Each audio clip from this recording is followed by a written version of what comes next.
جی بسم اللہ الرحمن الرحیم، السلام علیکم۔ میرا نام ڈاکٹر رضوان اختر ہے اور میں انچارج انفیکشن کنٹرول ٹیم کے انچارج کے طور پہ ایک ڈائلیسس سینٹر میں موجود ہوں۔ بچوں کے ذہن میں کچھ سوالات تھے ڈائلیسس سے متعلق، آئیے پہلے ان سوالات کو سن لیتے ہیں اور پھر ان کے ہم ٹیکنیکل جوابات انفیکشن کنٹرول میئرز کے حوالے سے وہ دیتا ہوں میں آپ کو۔ جی سب سے پہلے آپ کے ذہن میں جو سوالات ہیں وہ آپ مجھے بتائیے، یہ مائک اپنے ہاتھ میں۔ السلام علیکم سر۔ جی سر میرا نام فرحان ہے، میں ڈائلیسس ٹیکنیشین ہوں۔ میرے ذہن میں یہ سوال ہے کہ مریضوں کا ڈائلیسس کرتے ہوئے کون سی احتیاطی تدابیر ہمیں اپنانی چاہیے؟ جی آپ کا بیٹا سوال، یہ مائک ان کو دیجیے۔ السلام علیکم سر، میرا مائک نام محمد کلوز کر عمیر دیں، ہے۔ کلوز کر دیں۔ میرا نام محمد عمیر ہے سر۔ میرے ذہن میں ایک سوال ہے کہ پیشنٹ کے ڈائلسس پیشنٹ جو ہے اس کے HIV پی سی کے ٹیسٹ ہمیں کس کس اسٹیج پر کرانے چاہیے؟ السلام علیکم، میرا نام مریم ہے، میں as a dialysis technician work کر رہی ہوں۔ میرا یہ کوشچن ہے کہ ہیپاٹائٹس بی سی اور HIV بلڈ ٹیسٹ کے علاوہ اور کیا ہمیں ریکوائرڈ کرنا چاہیے؟ جی عظیم جو ہیں وہ ہمارے ساتھ، انہوں نے کیمرہ مین کے فرائض انجام دے رہے ہیں، یہ یہاں پہ سینئر ڈائلیسس ٹیکنیشین ہیں، ان کی زیارت آپ کو نہیں ہو سکے گی۔ یہ بچوں نے سوالات پوچھے ہیں کہ ہمیں ڈائلیسس کے دوران کون کون سے بلڈ ٹیسٹ کس کس سٹیج پہ کروانے چاہیے، کون سی احتیاطی تدابیر ہیں جو ہمیں اختیار کرنی چاہیے تاکہ جن مریضوں کا ڈائلیسس ہو رہا ہے ان کو ہیپاٹائٹس بی سی اور HIV نہ پھیلے، اور بی سی اور HIV کے علاوہ اور کون سے بلڈ ٹیسٹ ہیں جو ہمیں کروانے چاہیے۔ پہلی بات یہ سن لیجئے کہ اس میں 3 لوگوں کی انوالومنٹ ہے۔ نمبر 1 مریض بذات خود، جس کو اپنے مرض کی اور جو ہیمو ڈائلیسس ہو رہا ہے اس کی مکمل معلومات ہونی چاہیے۔ نمبر 2 وہ عملہ جو ڈائلیسس کی سروسز انجام دے رہا ہے، اور نمبر 3 انفیکشن کنٹرول ٹیم۔ یہ تینوں مل کے مریضوں کو ہیپاٹائٹس بی سی اور HIV کے سپریڈ سے بچا سکتے ہیں۔ سب سے پہلی بات یہ ہے کہ مریض کو ڈائلیسس سروس دیتے ہوئے تمام hemodialysis staff personal protective equipment پر توجہ رکھیں گے، یعنی ماسک لازمی لگائے ہوا ہو سٹاف نے، ہیڈ کیپ پہنی ہوئی ہو، گلوز پہنے ہوئے ہوں، گوگلز پہنے ہوئے ہوں، اور ان پرویس شوز، وائٹ کوٹ یا ایپرن پہنا ہوا ہو۔ PPEs کی موجودگی میں آپ بہت ساری کمیونیکیبل ڈیزیزز کو مریض میں منتقل ہونے سے روک سکتے ہیں۔ نمبر 2 سب سے اہم چیز ہینڈ واشنگ۔ ہر مریض کو سروسز دینے سے پہلے سٹاف مکمل کلینیکل ہینڈ واشنگ کرے گا۔ جو 7 سٹیپس ہیں ہینڈ واشنگ کے وہ ہم نے کرنے ہیں۔ نمبر 3 مریض کو ڈائلیسس پر ڈالنے سے پہلے کچھ باتوں کا یقینی بنانا ضروری ہے۔ اس میں سب سے پہلے مریم جو آپ کا سوال تھا بات آ گئی کہ کسی بھی مریض کو ہیمو ڈائلیسس پر ڈالنے سے پہلے ان کا ہیپاٹائٹس بی سی اور HIV ایلائزا ٹیسٹ ہونا لازمی ہے۔ اسکریننگ نہیں، ڈیوائس ٹیسٹ نہیں، ایلائزا ٹیسٹ۔ اگر مریضوں کا NTHCV، hepatitis B surface antigen اور HIV سٹیٹس نیگیٹو آیا ہے تو پھر آپ نے مریضوں کو ڈائلیسس مشینوں پر ڈالنا ہے۔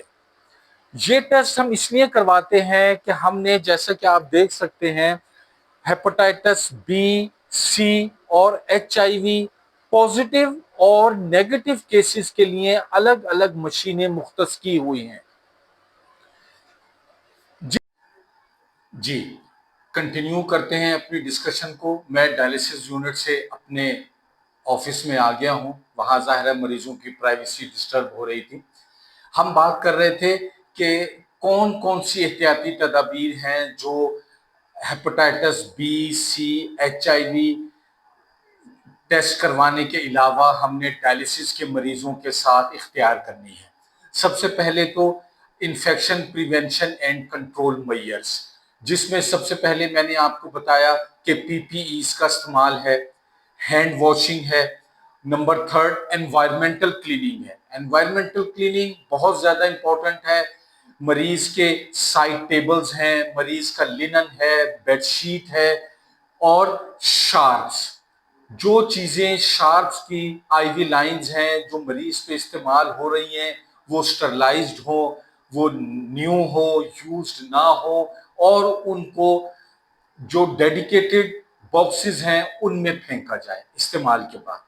اسی طرح مریض کو یہ پتہ ہونا چاہیے، ہر مریض کو ڈائلیسس کے یہ پتہ ہونا چاہیے کہ ڈائلیسس کرواتے وقت وہ سٹاف کو ان باتوں پر مجبور کرے کہ وہ ہینڈ واشنگ کریں، گلوز پہنیں، ماسک لگائیں، کیپ پہنیں، اور انوائرمنٹل کلیننگ کی تمام احتیاطی تدابیر اختیار کریں۔ اس کے بعد ہر ڈائلیسس کے بعد جو نیا آنے والا مریض ہے ڈائلیسس مشین پہ لیٹنے والا، وہ اس بات کو یقینی بنائے کہ ڈائلیسس مشین ڈس انفیکٹ کی جا چکی ہے۔ یہ بات ذہن میں رکھ لیں کہ ڈائلیسس مشین کا اپنا ایک انٹرنل خودکار نظام ہوتا ہے جس سے ڈس انفیکٹ کی جاتی ہے مشین، اور اس کے لیے ایک ڈس انفیکٹنٹ یوز ہوتا ہے جس میں سٹرو اور ایسٹک ایسڈ اس کی ایک بڑی مقدار شامل ہوتی ہے، اس کو سٹرو ایچ ڈی کہا جاتا ہے۔ وہ آپ نے اس سے مشین ڈس انفیکٹ کروانی ہے۔ 15 سے 20 منٹ میں ہر ڈائلیسس مشین ڈس انفیکٹ ہو جاتی ہے۔ اب مریض، نیا آنے والا مریض اپنے ڈائلیسس کو شروع کروائے۔ Hepatitis B, C, H I V کے ٹیسٹ کب کب کروانے ہیں؟ نمبر 1، میں نے جیسے پہلے بتایا کہ ہر ڈائلیسس مشین پر آنے سے پہلے ہر ڈائلیسس مریض اپنے B, C, H I V ELISA test کروائے گا۔ اگر ہیپاٹائٹس بی پازیٹیو ہے تو، اگر ہیپاٹائٹس بی نیگیٹو ہے تو پھر ویکسینیشن کروائے مریض۔ اسی طرح اسٹوڈنٹس، اگر ہیپاٹائٹس بی پازیٹیو ہے تو پھر اس نے 1 سال بعد کروانا ہے اپنا اگلا ہیپاٹائٹس بی کا test. H I V negative ہے تو 1 سال بعد کروانا ہے۔ لیکن جہاں ایک بات آپ لوگ ذہن میں رکھ لیں کہ وہ مریض جن کا ڈائلیسس ریگولر بنیادوں پر ہو رہا ہے وہ ہر 3 ماہ بعد ہیپاٹائٹس بی، سی کے ٹیسٹ لازمی کروائے، اور اگر ایچ آئی وی نیگیٹو تھا تو وہ 1 سال بعد ہوگا، لیکن بہتر یہی ہے کہ be, C, H I V کے ٹیسٹ ہر 3 ماہ بعد کروا لیے جائیں۔ اسٹوڈنٹس، ہیپاٹائٹس سی کے مریضوں کے لیے ایک اور احتیاط ضروری ہے کہ وہ ماہانہ بنیادوں پر اپنا اے ایل ٹی لیولز بھی کرواتے جائیں۔ اکثر مریض پوچھتے ہیں کہ ڈاکٹر صاحب hepatitis B, C, H I V کے علاوہ اور کون سے ٹیسٹ ہیں جو ہمیں کروانے ضروری ہوتے ہیں؟ دیکھیں، ہر ڈائلیسس کا مریض کریٹینین کی مقدار ہر مہینے چیک کرے گا اپنی۔ اس کے علاوہ کیلشیم لیول ہے، فاسفورس لیول ہے، یوریا، کریٹینین اور البیومن لیول ہے، سوڈیم، پوٹاشیم جن کو سیرم الیکٹرولائٹس کہا جاتا ہے، وہ ٹیسٹ کروانا ہے۔ ان ٹیسٹوں کے علاوہ جو مریض کی مزید اچھی صحت کے لیے ضروری ہے، iron profile, serum iron level اور T I B C, total iron binding capacity test, یہ بھی مریض کے لیے کروانا ضروری ہے۔ آپ حیدر مجھے کیمرہ دکھائیے تاکہ